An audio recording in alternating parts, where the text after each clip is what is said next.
The soft click of Claire Bennett's calculator echoed through the cramped home office, blending with the quiet hum of her desktop. She adjusted her glasses, eyes scanning the final figures of a client's year-end financial report. The clock on the wall ticked louder than usual, reminding her she had just 30 minutes before she needed to pick up Lucas from school. "Mom, are you done yet?" Lucas's voice drifted in, followed by the boy himself, 10 years old, all bright copper hair and wide blue eyes so much like his father, it made Claire's chest tighten.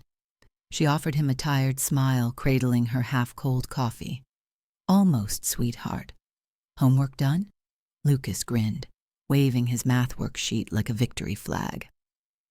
"All of it, but I need help with history." Pride warmed Claire's face. Lucas was a good kid, too good, considering everything. She'd been his whole world since his father walked out, balancing motherhood and her accounting job at the small firm downtown. Since her father's death 5 years ago, the weight on her shoulders had doubled, but she never let Lucas see her strain. "Give me 10 more minutes, okay? We'll tackle history together." Before Lucas could answer, the shrill ring of the phone broke the moment.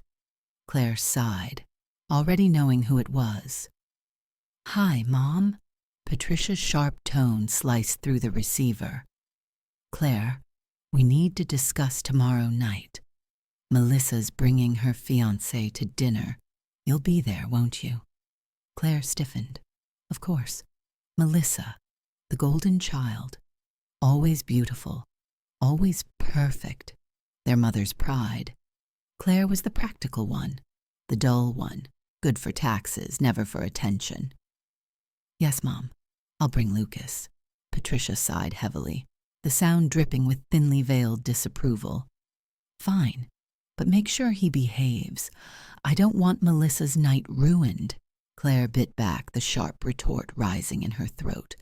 Lucas was the most well-behaved child she knew, but in this family the blame always found them. "Don't worry," she forced out. "What does Melissa's fiancé do?" "Nathan Blake. He's an investment banker from an excellent family. Harvard-educated, polished. Everything Melissa deserves," Patricia gushed, her pride palpable. Claire's jaw tightened, rolling her eyes where her mother couldn't see. Patricia's world had always been measured in status, money, and appearances. The next evening, Claire and Lucas stood before Patricia's 2-story suburban home, lights glowing warmly against the dusk. Claire took a steadying breath and rested a reassuring hand on Lucas's small shoulder. "It's okay, Mom," Lucas whispered, his voice too wise for his age. "I know they don't like us much." The words pierced Claire's heart, but she only squeezed his shoulder tighter. He deserved better, but tonight she'd endure for him. Inside, Melissa's laughter rang out like a bell, shrill and bright. She stood by the fireplace, cocktail dress hugging her slim frame, glass of wine in hand, entertaining a man Claire didn't recognize. "There you are," Patricia greeted coolly. "Melissa, Claire's here, with Lucas." Melissa turned, flashing a perfect smile that stopped just shy of her eyes. "Claire, I'm so glad you came. Meet my fiancé, Nathan Blake." Nathan rose and turned toward Claire, tall and well-dressed, dark hair swept neatly back. But it was his eyes, warm, familiar, that made Claire's breath catch. Somewhere in the shadows of memory, she'd seen that face before. "Nice to meet you, Claire," Nathan said, his voice low, almost careful. "I've heard a lot about you." He extended his hand, and when Claire shook it, his grip was steady, almost tender. "This is my son, Lucas," Claire managed. Nathan crouched slightly to meet Lucas's gaze, his smile softening. "Hey, Lucas. 5th grade, right? I remember that year. I built a solar system model for the science fair. Do you like science?" Lucas blinked, surprised, then nodded. Yeah, I'm good at math, too. Nathan chuckled. That's even better. Smart kid.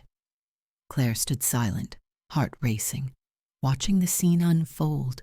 Her mother's perfect gathering, Melissa's perfect life, and yet something shifted. For the first time, it felt like they weren't the ones holding all the power. Melissa cleared her throat sharply, her eyes narrowing as she set down her wine glass. Nathan, be a dear and pour me some more wine. Her tone was sweet, but the command was unmistakable. Claire watched the exchange, surprised at how mild-mannered Nathan seemed, so thoughtful and careful with his words. Nothing like the self-absorbed woman he was marrying. Dinner was a show, as expected. Patricia and Melissa dominated the conversation, gushing about wedding plans. The designer dress flown in from Italy, the 5-star venue with its crystal chandeliers, the exclusive catering from some celebrity chef. Claire sat quietly, the outsider at a table she should have belonged to.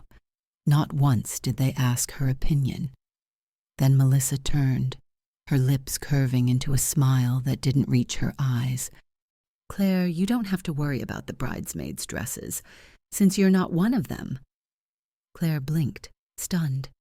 I'm not? Melissa's voice dripped with mock regret.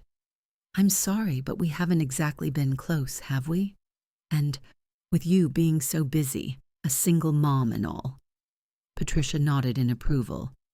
Yes, darling, we wouldn't want to burden you. The words stung like fresh bruises, but Claire kept her face blank. She was used to their quiet rejections, their subtle ways of reminding her she was never enough. Under the table, Lucas's small hand found hers and squeezed. Claire blinked back the sting in her eyes. Only Nathan looked uneasy. He cleared his throat, glancing between them.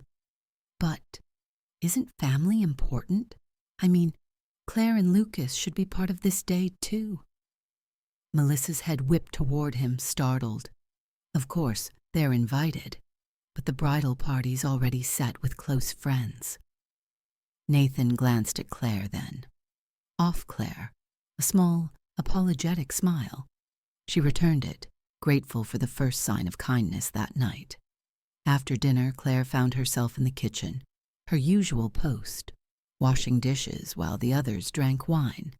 Nathan appeared beside her. Can I help? He asked, sleeves rolled up. I'm used to it, Claire replied with a tight smile. Melissa and Mom expect me here. Nathan watched her silently for a beat. You're not what Melissa described, he said quietly. Claire's brow furrowed. What do you mean? He shook his head with a small smile. Nothing. I just hope we get to talk more. You and Lucas.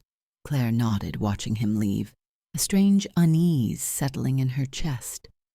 There was something about Nathan, familiar, like a face half remembered from a dream. On the drive home, Lucas broke the silence. Mom, Nathan seems nice. Why's he marrying Aunt Melissa? Claire laughed, startled by the question. Lucas, you can't say that. But deep down, she wondered the same. As the wedding preparations dragged on, Claire felt herself fading further into the background. Melissa and Patricia handled the grand plans, leaving Claire the tedious tasks, addressing invitations, confirming vendors, and double-checking schedules. The things no one noticed, but everything relied on. One afternoon, as Claire worked through a stack of seating charts, Nathan appeared at her side. You're helping again, he murmured. Melissa seems too busy for this part. Claire shrugged. I'm good at the boring stuff. Comes with the job. Nathan studied her, then smiled faintly. You know, you feel familiar. Claire stilled, meeting his gaze. I've been thinking the same. Before the moment could stretch too long, Lucas burst in, grinning.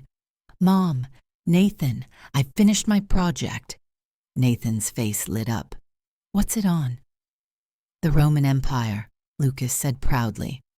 Nathan knelt down, genuinely interested. That was my favorite subject, too. Can you show me? As they bent over Lucas's paper, Claire felt something warm bloom in her chest.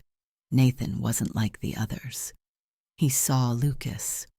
A week before the wedding, Nathan called unexpectedly. "Claire, I need to ask you something important," he began, voice serious. "I want you to be my maid of honor." Claire's breath caught. "But Melissa didn't even pick me as a bridesmaid." "I asked her. Family matters, especially on days like this," Nathan said firmly. She agreed. Claire sat in stunned silence, her heart conflicted but full. She doubted Melissa meant a word of it, but Nathan's gesture wasn't lost on her. For the first time in a long while, someone had chosen her. The next morning, Claire barely had time to sip her coffee before Patricia's furious voice crackled through the phone. "Melissa's in tears. How dare you manipulate Nathan into choosing you as maid of honor?" Patricia seethed. Claire inhaled slowly, her voice measured. "I didn't ask him. Nathan came to me. He insisted." Patricia scoffed. "Of course. You always find a way to make yourself the victim, don't you? Stealing Melissa's moment, like you've waited years for this. This is her special day." Claire bit her tongue, swallowing the burn of old wounds reopening. "I want Melissa to be happy," she said softly. "If it's truly what she wants, I'll step down." There was a pause, then Patricia's exasperated sigh. "You can't. Nathan's made his decision. Just don't make a scene. Stay invisible as always." On the wedding day, Claire arrived early with Lucas, dressed in a pale sky blue dress that whispered simplicity. She'd chosen it carefully, not to stand out, not to challenge. Lucas beamed up at her. "You look beautiful, Mom," Claire smiled, smoothing his hair. "Thank you, sweetheart." Inside the bridal suite, Melissa held court, glittering in silk and diamonds, her bridesmaids buzzing around her. When Claire entered, Melissa barely glanced her way, forcing a brittle smile. "Well, Claire," Patricia sneered, eyeing the dress. "Modest. So very you." The ceremony was flawless, choreographed like a play. Claire stood behind Melissa, her smile steady, her gaze occasionally meeting Nathan's. His eyes softened when they landed on her, subtle, almost apologetic. At the reception, Claire sat quietly with Lucas, savoring the brief moments of peace. But peace was fleeting. The toasts began. Melissa stood, her smile wide, but something cruel flickered in her eyes. "Everyone," she began sweetly, "thank you for coming. Today I'm surrounded by love, by family." She paused, her gaze locking on Claire. "And speaking of family, this is my sister Claire, a single mother, unlucky in love, alone." A ripple of uneasy laughter broke through the guests. Claire's face paled. Lucas's small hand squeezed hers tightly. Melissa giggled, waving a manicured hand. "Kidding, kidding," she chirped. Some forced laughter followed, but others shifted uncomfortably. Then Patricia took the microphone, smiling as if sharing a family joke. "Our Claire, always so serious, so plain. Secondhand goods, really, with a little defective piece attached." She gestured lazily toward Lucas. This time laughter erupted, sharper, crueler. Lucas's lip trembled. "Mom," he whispered, tears brimming. Claire's throat burned. She stood slowly, gripping his hand. "Let's go," she whispered. But before she could move, Nathan stood. The room silenced instantly. His face was flushed, jaw clenched, eyes blazing as he reached for the microphone. "Enough!" His voice rang out, deadly calm. Today was supposed to be about love, family, but instead, I've witnessed cruelty. He turned his eyes toward Melissa, cold, unrecognizable. That speech, Those words toward Claire and Lucas, they were vile, and I won't be part of it. Melissa's face twisted. Nathan. He raised a hand, silencing her. There's something everyone should know. He drew a deep breath, his eyes locking on Claire's. Claire and I, we haven't just met. Claire's breath caught as Nathan's words echoed through the hushed room, stirring something long buried deep within her. Slowly, the haze clouding her memory began to lift. Nathan's voice wavered, thick with emotion. 10 years ago, when my sister Victoria was battling leukemia, Claire was a volunteer at the hospital. I was just 22, drowning in helplessness, and she was our light. Claire's eyes widened, her throat tightening as the memory flooded back. Victoria. Of course. She remembered the young woman with the tired smile and brave eyes, fighting so hard against the inevitable. Claire had been 25 then, driven by her own survival from the same cruel illness, giving back in the only way she knew, offering Claire comfort where she could. Nathan's gaze never left hers as his voice cracked.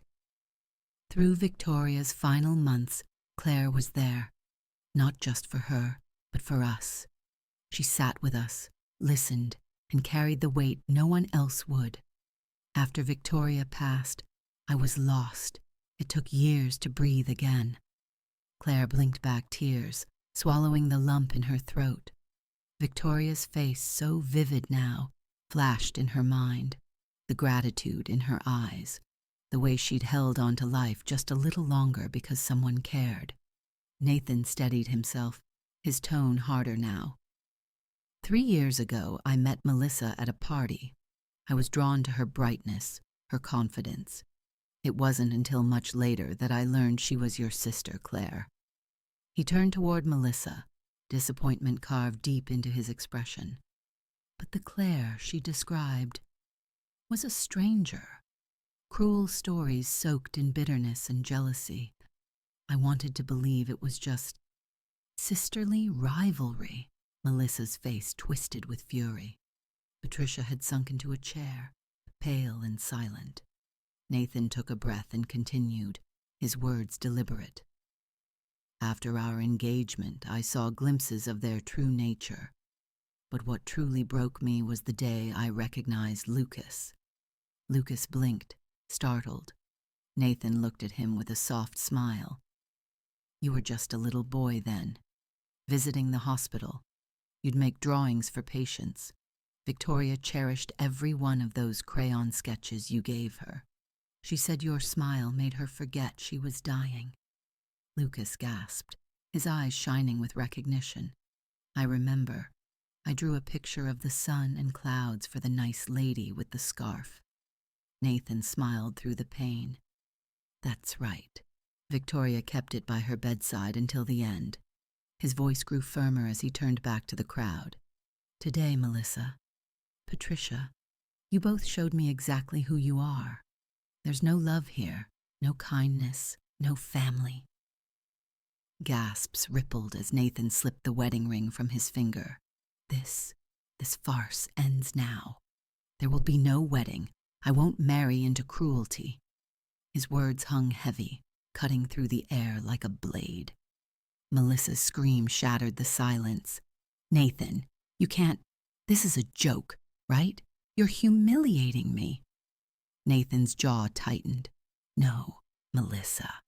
This is me finally doing the right thing. Slowly he crossed the room, stopping in front of Claire and Lucas. I've been looking for you, Claire. For that woman who showed me what strength and kindness really mean. He held out his hand, voice trembling. Come with me. Both of you. Tears streaming, Claire met his gaze. This man who remembered, who truly saw her.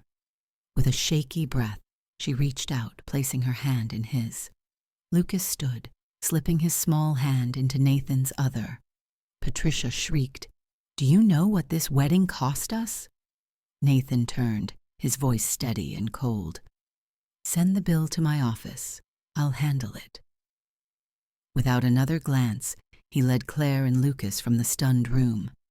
As they passed the priest, Nathan gave a respectful bow. "Forgive the disturbance, Father." Outside, the sunlight was blinding. Claire blinked up at the sky, feeling air fill her lungs like it hadn't in years. I can't believe it," she whispered. Nathan turned to her gently. "Do you really not remember her?" Claire closed her eyes, Victoria's smile flashing bright and full of life. "I could never forget." Especially in those final weeks, even through the worst of it, Victoria smiled. She stayed positive, stronger than anyone should have had to be, Claire whispered, her voice trembling as old memories rushed back. "But I don't really remember you, Nathan. There were so many families, so many faces back then." Nathan gave a soft, bittersweet smile. "I remembered you," he said quietly, his eyes never leaving hers. "I remembered how you were there, always steady, always kind. You gave us hope when everything else felt lost. After Victoria passed, I tried to find you, but I had nothing. No last name, no number, only the memory." Lucas, still wide-eyed, glanced up from the back seat. "What happens now?" he asked, his voice small, fragile. Nathan reached back, resting a reassuring hand on Lucas's shoulder. "We go somewhere quiet," he said gently. "We eat, we talk, and we figure it out together." Claire's lips curled into a faint, grateful smile. Somewhere deep in her chest, a door she thought forever sealed began to open. As Nathan's car pulled away from the church, Claire glanced back. Through the rear-view mirror, Melissa's furious figure shrank behind them, her wedding dress hitched high, hair undone, makeup streaked with angry tears. Patricia stumbled after her, breathless and wild-eyed. "Nathan, come back." Melissa's shrill voice pierced the air, but Nathan just sighed and kept his eyes on the road. "Are you all right?" he asked softly. Claire stared out the window, watching the chaos fade. Guests murmured, phones flashed, capturing the spectacle Melissa had created. "I don't know," Claire admitted, "but I know I don't want to be there anymore. Not with them." Lucas sat quietly, his tear-streaked face pale. "Mom, are you okay?" he asked, voice trembling. Turning, Claire reached back and squeezed his hand. "I am now, baby. We're together." Nathan drove them to a small coastal restaurant tucked away from the world. The sky outside blushed gold, the waves shimmered beneath it. They sat on the terrace, menus in hand, silent beneath the weight of everything unsaid. "I'm sorry," Nathan broke the silence, his voice low, "for all of this, for dragging you into it." Claire shook her head. "No, Nathan, you protected us." She looked at Lucas, her voice softening. "Especially him." Lucas tried to smile bravely, though his little hands trembled. "I know what Grandma and Aunt Melissa said. It's not true." Nathan leaned forward, his voice full of quiet conviction. "Lucas, do you know how much Victoria loved when you visited? She used to call you her little son. You gave her happiness when she had nothing else." Lucas blinked, his eyes wide.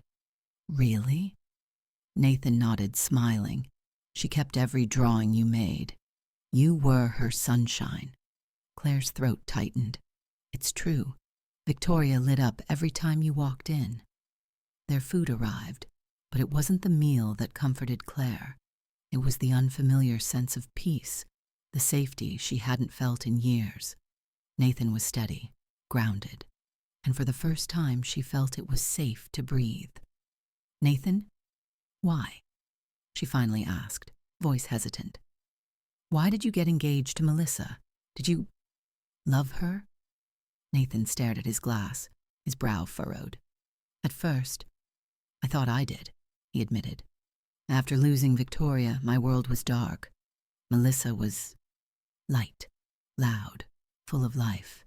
She made me feel like maybe the world wasn't all pain. He sighed, twisting the glass slowly. And when I learned she was your sister, maybe I took it as fate, like somehow I was being led back to you, even if I didn't realize it.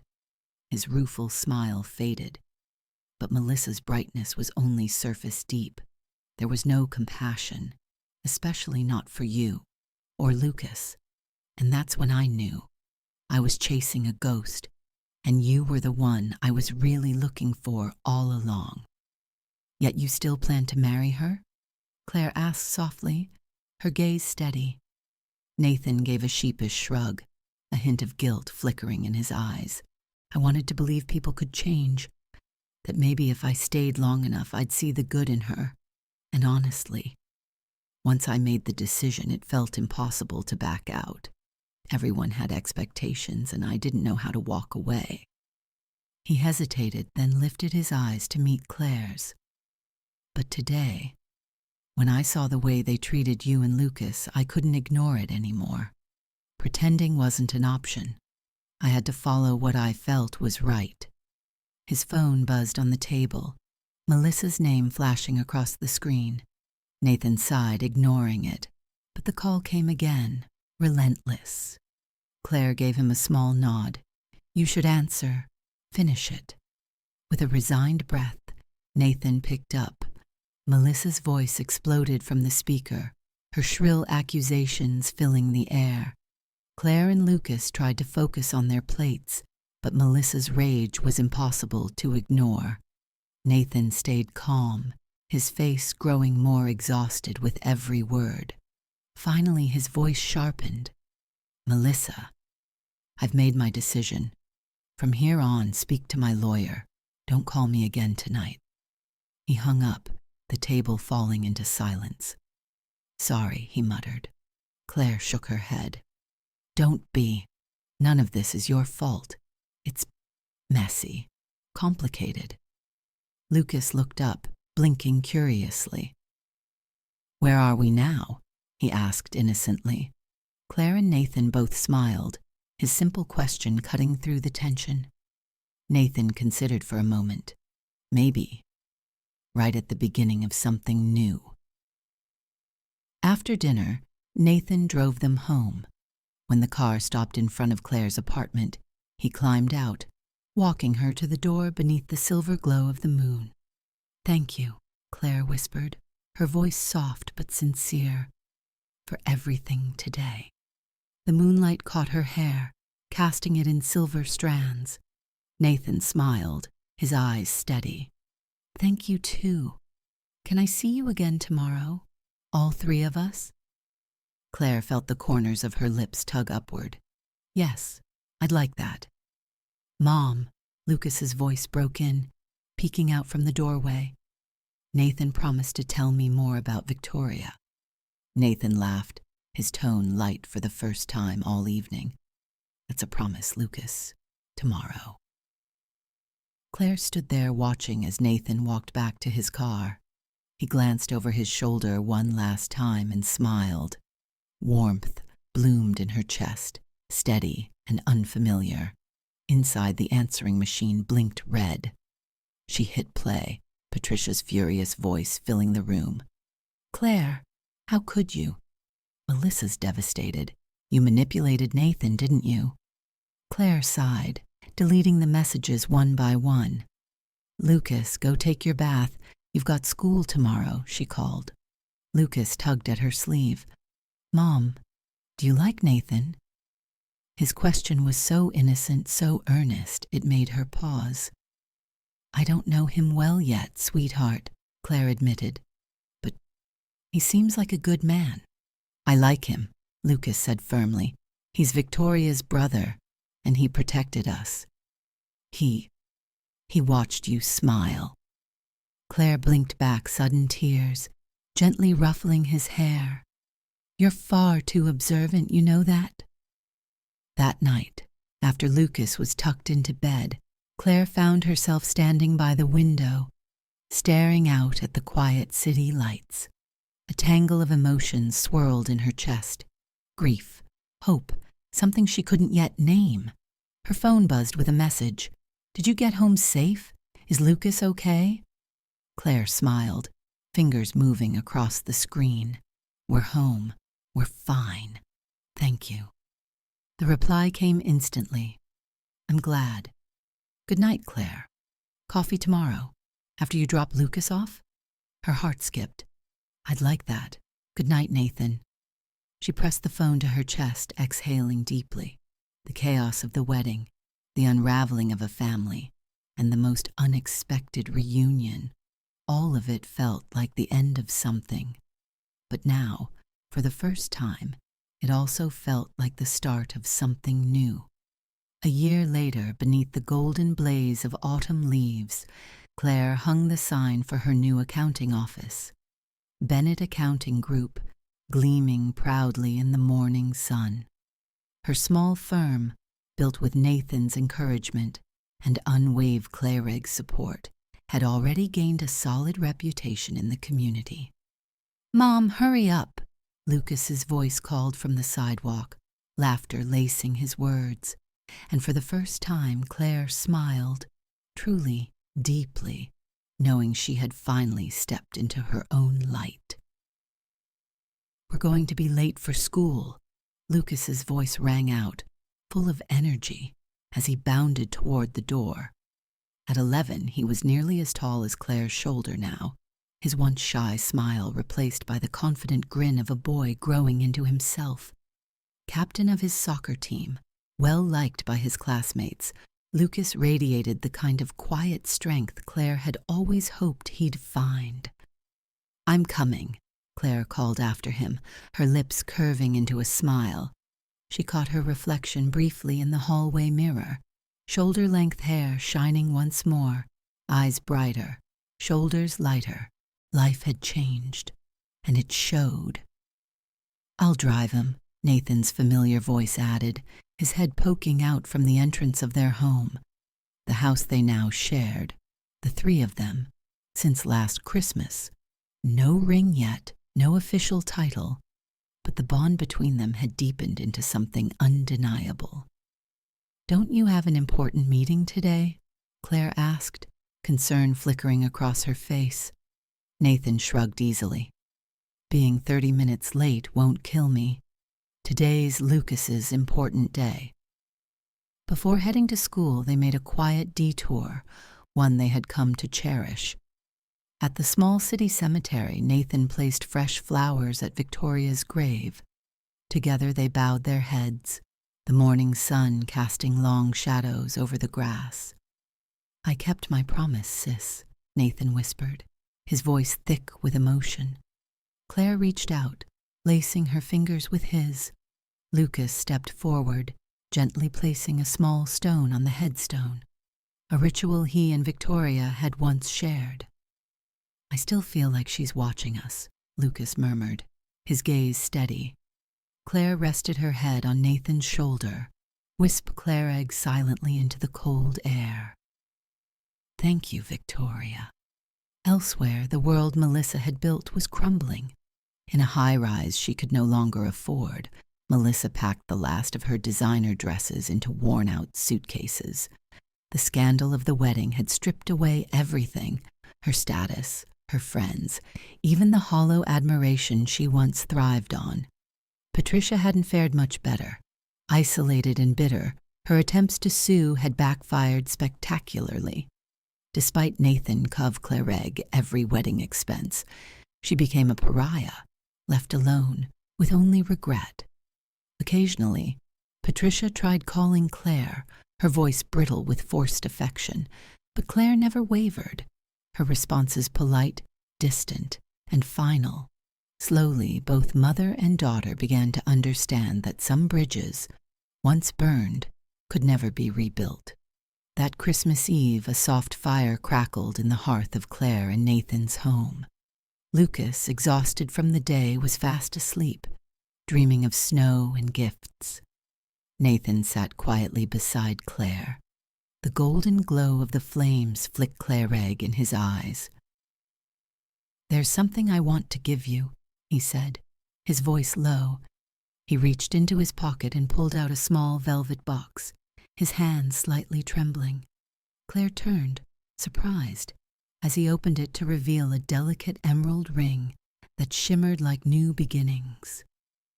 "This was Victoria's," Nathan whispered. "She told me when I met someone truly special, someone who felt like home, to give it to her." Claire's breath caught, her eyes shining with unshed tears. "Are you sure?" Nathan smiled, his thumb gently tracing her knuckles. "You and Lucas, you brought light back into my life. Will you marry me, Claire? Let's make this family real, not just in words, but in every way that matters." Claire looked at him, then at the sleeping boy nearby. "Family isn't just blood, it's heart," she whispered, repeating Victoria's words as if the woman herself were still there. "Yes. But you know, we've been a family for a while now, haven't we?" Outside, snow began to fall softly, blanketing the world in white, a quiet promise of new beginnings, of love rediscovered, and a future finally their own.